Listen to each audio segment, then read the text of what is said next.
Hi, it's Angela Critters. Welcome into my kitchen today. We're going to make some vegetable soup.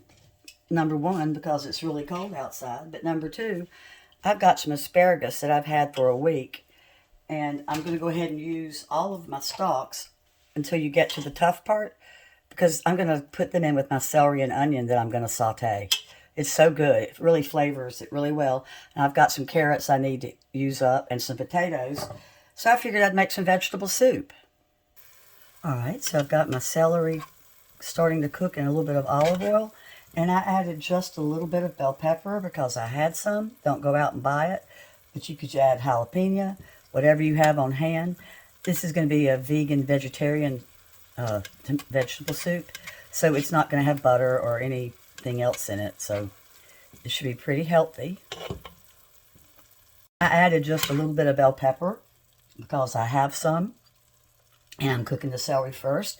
Like I said, bell pepper and celery takes a little bit longer to cook before I put the onion in. I don't want the onion to get brown. I need a little garlic, and I want to use up this jar, so I'm going to use some of this too. If you've never made vegetable soup before, this is just going to be a real simple one that you can add any kind of vegetables that you like. Usually I decide to make vegetable soup when I either have vegetables that need to be eaten or I've got lots of leftover vegetables from a meal that I put in a glass container in the freezer. And usually when that's filled up, I make soup. But since I've got to use up these vegetables, I thought I'd make some today. I am really hooked on this Kinder's caramelized onion butter seasoning. I've been cooking everything I cook almost with it. It flavors every vegetable. I ordered mine from Walmart. You can get it other places, I'm sure. But it's so good.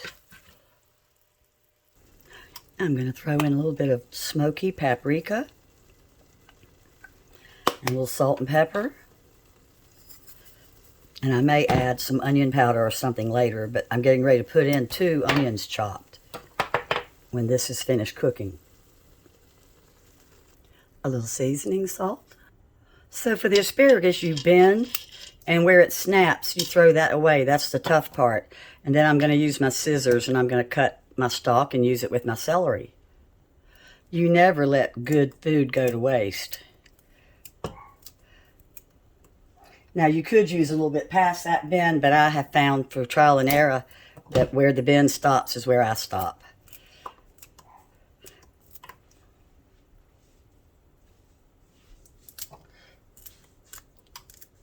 I didn't mean to put the tip in. I'm saving the tips for later, but you're getting the general idea. You get fabulous flavor from the asparagus. Now, if you're not a fan of asparagus, leave this out. You can speed things along by getting 3 or 4 asparagus at a time, however many you can hold. I'm throwing in my celery tops for flavor. And your asparagus doesn't have to be tender. It can be like tender crisp, because it's going to finish cooking with the tomatoes and my broth and stuff. And I'm using canned diced tomatoes, not fresh. Alright, so my onion is going in, and we love onion. This being a vegetarian dish, I want some good flavor, so I'm using a lot of onion because I think it really flavors it a lot. So it's going in, and it's going to just cook now till my onion is clear. Then I'm going to throw in my tomatoes. At this point, it's a little dry. So if you're not watching your cholesterol and you like butter, you could add butter to this part just to flavor it. But I'm going to go ahead and just add another drop of olive oil.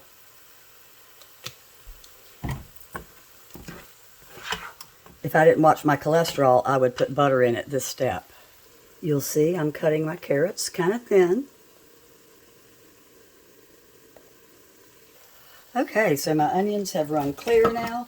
I threw in about 2 tablespoons of dried parsley. That's all I had. I would have used more because I love parsley. And I'm getting my other can of tomatoes open. I thought it was a pop top. So I'm going to let my tomatoes cook for a little bit and marry up with these vegetables. I tasted my base, which is the celery and the onion, with the addition of the asparagus, and oh my gosh, is it good. Because you always need a base for your soup. So usually celery and onion, maybe even tiny bits of carrot is your base. And you can do like I did and add something optional. And then, of course, I've got all of my asparagus tops to put on at the end. I've let my tomatoes absorb all this good flavor. And I'm going to start pouring in my broth. I'm using vegetable broth, but of course you can use chicken or beef, whatever you prefer. So I've got to get the broth going and marry up with the flavors too, so I can put in my carrots and my potatoes. And then I'm throwing in some corn and lima beans. We can't have vegetable soup around here without our corn and lima beans. All right, my vegetables have come to a low boil, so we're going to put in my carrots.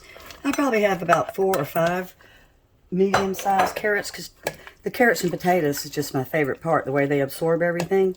I might even put in more carrot. I'm just going to have to see how it looks. I'm going to let the carrot cook for a few minutes by itself.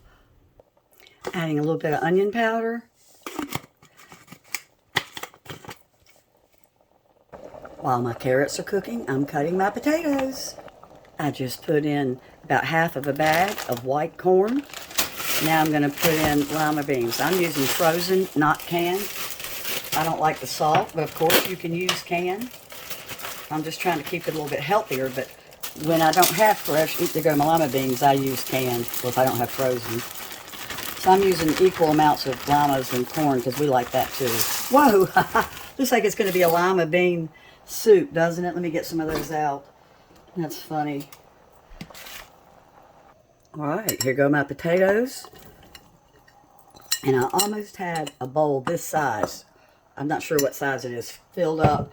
And I had a little bit of russet potatoes and red potatoes because I was using what I had on hand. And now I'm realizing that I need to add the rest of my vegetable broth. So I'm going to end up using a whole box of the vegetable broth. And I'm getting ready to put the lid on and let this sit and cook for a little bit. And I am going to throw in 1 bay leaf. I put in a little bit of cayenne because we like cayenne. This is a perfect pot of soup. The liquid stops right at my vegetable line. Got my asparagus sitting on top to kind of steam. And we're going to walk away for 2 hours. I just added some more of my kinders to the very top to flavor it. I highly recommend you try kinders. And I don't like butter, but I'll tell you, this caramelized onion butter flavor is so good.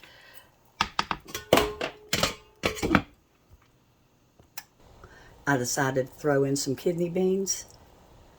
I did rinse off the kidney beans. I just felt like I needed some fiber in here.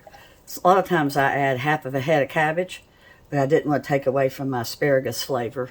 Would you look at that? Well, it's out of the pot, ready to eat. I've got some cheesy cornbread ready to go. I'll put the way that I made this, I'll write it out in the description. Of course, you can make it your own way, but I like the way that I do my potatoes and carrots separately. That way they're both perfect. They're not mushy. Well, thanks so much for watching. Bye-bye.